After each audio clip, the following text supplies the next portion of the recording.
Siblings Margaret and Casey Brewer are 12 and 11 years old.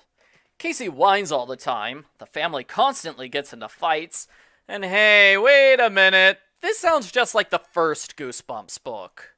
Argo Font Book Review, Argo Font Book Review. The dad, Dr. Brewer, was recently fired from Polytech. Now he does his plant experiments at home in the basement. He's down there so often the kids never see him. When they go to the basement to talk to Dad, he is bleeding from the hand. He bellows at them, "Stay out of the basement!" Mom goes out of state for a week or so, because if she was here at home, she'd probably notice her husband's turning into a monster. While Dad takes Mom to the airport, a girl named Diane visits. Diane is obsessed with seeing Dad's evil laboratory. She talks about it over and over. She more or less forces our heroes to go to the basement to check it out. It's almost like Diane has a death wish. The basement is hot and moist with strange jungle-like plants. Some of them seem to be breathing while others are moaning. There are 2 glass booths.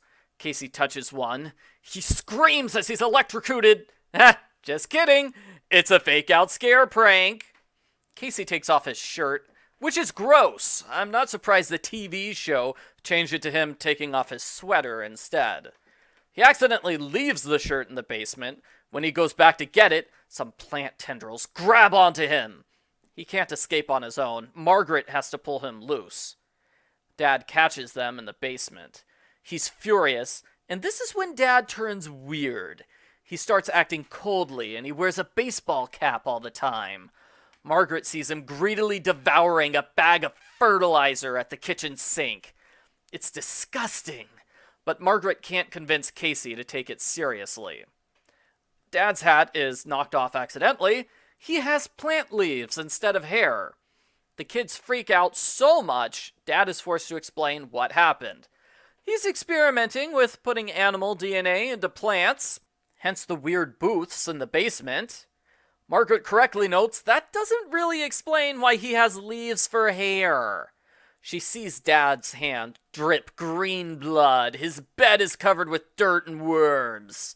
He makes green, potato-like mush for lunch.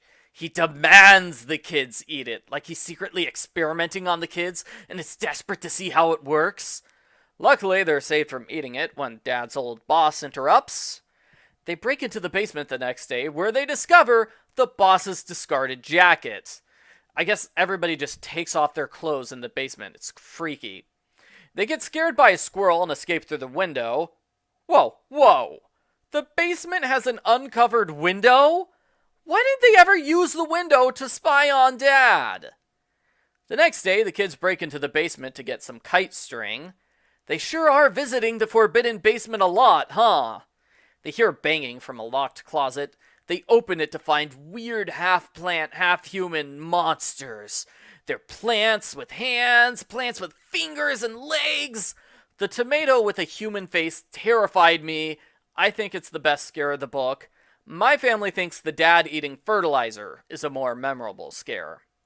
The boss and Dad are both tied up in the closet. Dad says he's been replaced by an evil plant copy. They set Dad loose, and he immediately starts acting like a crazed maniac. As in, he grabs an axe and approaches the kids menacingly, while ignoring their cries of terror. That is not how you convince the kids that you're the normal dad.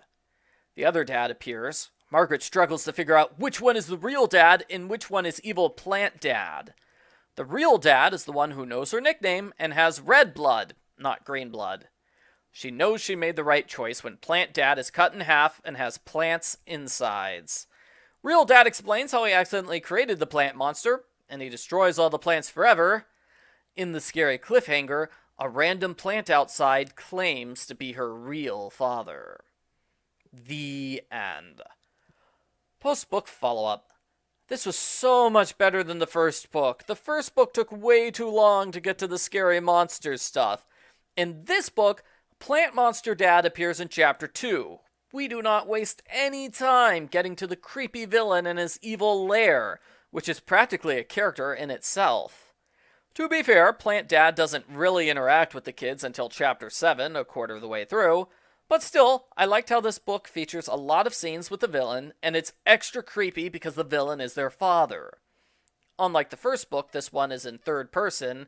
It mostly follows Margaret. There's only one scene where the narration focuses on Casey, and Margaret's not around. Overall, this is a definitely good, scary book for middle schoolers. I think it's the best of the first 3 Goosebumps books. It has more scares and better scares. I give Goosebumps number 2, Stay Out of the Basement, 10 plant monsters out of 10.